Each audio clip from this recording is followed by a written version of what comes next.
Hello, welcome to FRQ of the day number 2. It is Wednesday. All right, we're going to be looking at this potato problem. This is from the 2017 BC exam, number 4. So we had this potato that's taken out, it's let to cool, starts at 91 degrees and then it's cooling, but we know it's always going to be hotter than 27 degrees. Okay, so far that's not useful, but it will be later. And then we know that we have this differential equation here, dH dt, and it says H is the temperature of the potato, and it's giving us dH dt, so that's actually like the change in the temperature, or the derivative. And we also have this kind of initial value here, that H of 0 is 91.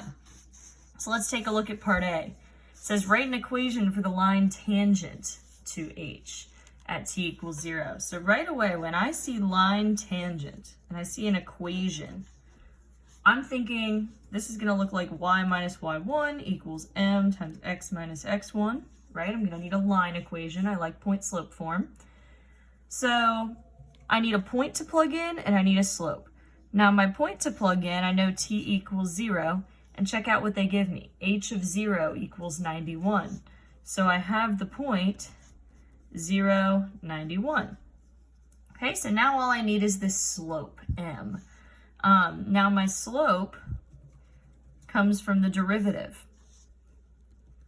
Derivative and slope are the same, and they give me the derivative. That's dH dt. So I can just find out what dH dt equals when t equals 0. Now dH dt is negative 1/4 times h minus 27. So careful, don't plug in 0 because they don't want the t value here, they want the h value. So when t is 0, h is 91. So it's going to be the 91 that I plug in. Now, this is a no calculator question, so this is not ideal, but let's say you are not comfortable with your abilities here to do this subtraction and stuff. You could technically plug in this whole thing for your slope. It's just going to make your life a little more challenging later on. So if you can do the subtraction, just do it off to the side if you need to. Okay, 64. So negative 1/4 times 64, which is negative 16. So that's my slope, okay? And then I need a line equation, so I'll put it all together. Y minus my y value, 91, equals my slope, negative 16, times x minus 0. And if you wanted to clean that up, you could write that as y minus 91 equals negative 16. I'm actually going to put t because technically it's t, not x. So here is a line equation that will work for you. Now, I always go back and read the problem, make sure I didn't miss anything. So it says write an equation, done. But then use this equation to approximate the temperature at t equals 3. So I'm going to have to plug in 3 for t here. So y minus 91 equals negative 16 times 3. So again, ideally you can solve that. Let's say you're not great on it. Leave it like this. Negative 16 times 3 plus 91. They can't take off for that. But, negative 16 times 3, that's negative 48 plus 91. Which is going to get you, let's see, that is 43 degrees Celsius. Okay? Now, this was a 3-point question. So here's how the scoring guide breaks it down. You get 1 point for having the slope. That was our negative 16 over here. You get 1 point for having your line equation, like this. And you get 1 point for your approximation. So that's plugging in the 3 and getting this answer here, okay? And make sure to put units because it is a temperature, so you can put degrees Celsius. All right, part B. Part B says use the second derivative to determine whether this answer from A is an under or over estimate of the initial temperature. So here's our strategy for a question like this. The reason they want us to use the second derivative is because if a graph is concave up, then your tangent line is going to be under, so an underestimate. If your graph is concave down, your tangent line would be an overestimate. So that's going to be our idea here. We're going to find the second derivative, see if it's positive or negative, and that'll tell us what shape our graph has. So is it an over or underestimate? So it says use the second derivative. So that means I'm going to have to actually calculate that. So I know that dh dt was negative 1/4 h minus 27. So my second derivative, which I can write like this, the negative 1/4 is going to stay. Derivative of h minus 27 is just 1. But then, because it's all in terms of t, I need a dh dt on there, technically capital H. Okay. And this was a t, that's my bad. Okay. So there's my second derivative. And also dh dt, we know what that is, so I can plug that in. So negative 1/4 times negative 1/4 h minus 27. If I simplify that a little bit, that is positive 1/16 h minus 27. So that is my second derivative right here. Now again, my goal is to figure out if that's positive or negative. It's looking like it's going to be positive as long as h is a bigger number than 27. And guess what?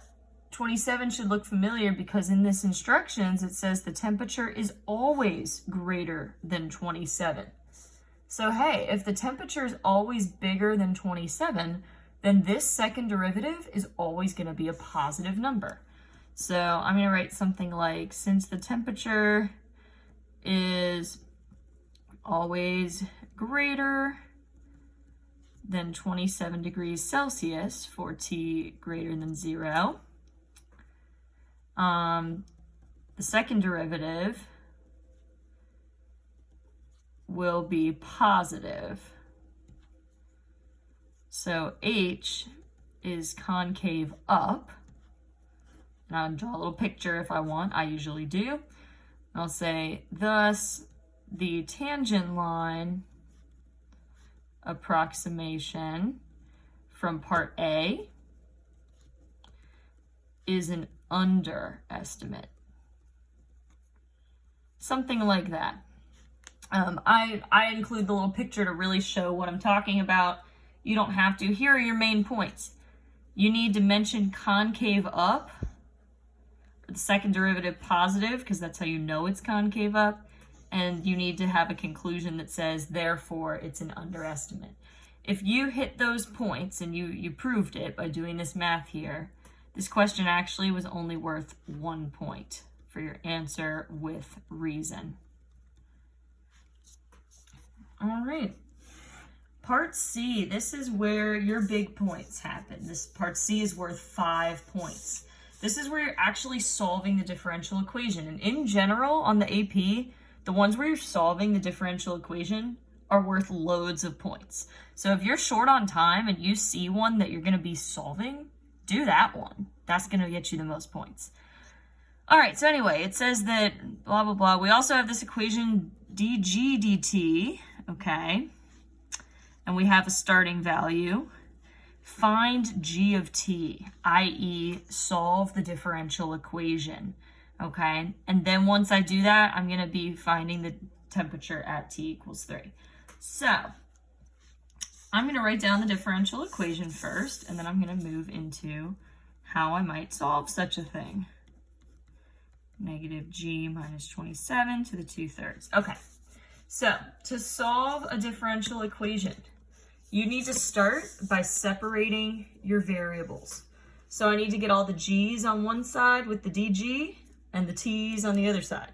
So what I might do, multiply both sides by dt. Then I need to move this chunk with the g over here, so maybe I'll divide. So I'm going to get dg over, I'll keep the negative on that side to make things easier. But it doesn't matter if you move it, you should get the same thing. Okay, but now I've got all the g's over here, all the t's over here. So now what you're going to do is you're going to do the integral of both sides. Now this one looks a little confusing, so why don't I rewrite it with a negative exponent first, negative 2/3 dg, rolled negative dt. Now, this is a reverse chain rule problem here. You can U sub it if you don't see this immediately. U sub will work, but because the derivative of the inside is just 1, you actually can do this. You can say this is going to be g minus 27, raise the exponent and divide. So negative 2/3 plus 1 would be 1/3, divide by 1/3, i.e. multiply by 3. And then over here, you're going to get negative t plus c. Now, if you do not put that plus c, then you're going to lose some mega points, so make sure you put that.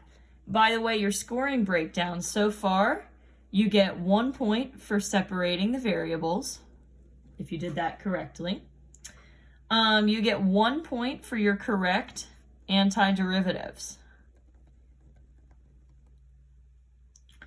All right, then you're going to get a point for solving for C. So the next thing I'm going to do is I'm going to plug in the point they gave me to solve for C. They gave me that g of 0 is 91. So at 0, 91, I get 91 minus 27 to the 1/3 equals 0 plus C. Okay, so now I just need to figure out what this is. So let's see, 3 times 91 minus 27 is 64. 1/3 is the same as a cube root. That might be easier to figure out. Equals C. Cube root of 64 is 4, so this is actually just 3 times 4. So C is 12. All right, so again, you got a point if you solved for C. Now, not actually done yet, okay? I gotta plug back in the C. This is why this one is worth so many points. So going back up to my equation here, I'll get 3 times g minus 27 to the 1/3 equals negative t plus 12. All right, and then they like you to solve this for g. Okay, so I need to get g all by itself. So maybe the first thing I'll do here is divide by 3. So I'll get g minus 27 to the 1/3 equals negative t plus 12 over 3. To get rid of this 1/3, remember that's a cube root, so I'm going to cube everything. So g minus 27 is this entire thing. Just take this whole chunk and cube it. And then I'll just add 27 to both sides. So I'm getting g of t equals this whole thing cubed plus 27. All right. So there we go. That was your 4th point, was you got your equation. Okay? Your equation. And then your very last point was, if you go back and read the question, it said you had to use your equation to estimate at time 3. So you're just going to plug in 3 to that now. Again, if you don't have time or you don't want to solve it all out, they will take this as an answer. They will take that. Okay, so you can just put that g of 3 is that. Okay, now if you do solve it out, you end up with 54 degrees Celsius. And that is your 5th point, is for getting g of 3. All right, so that's 9 total. See how you did? Thanks for watching. Bye.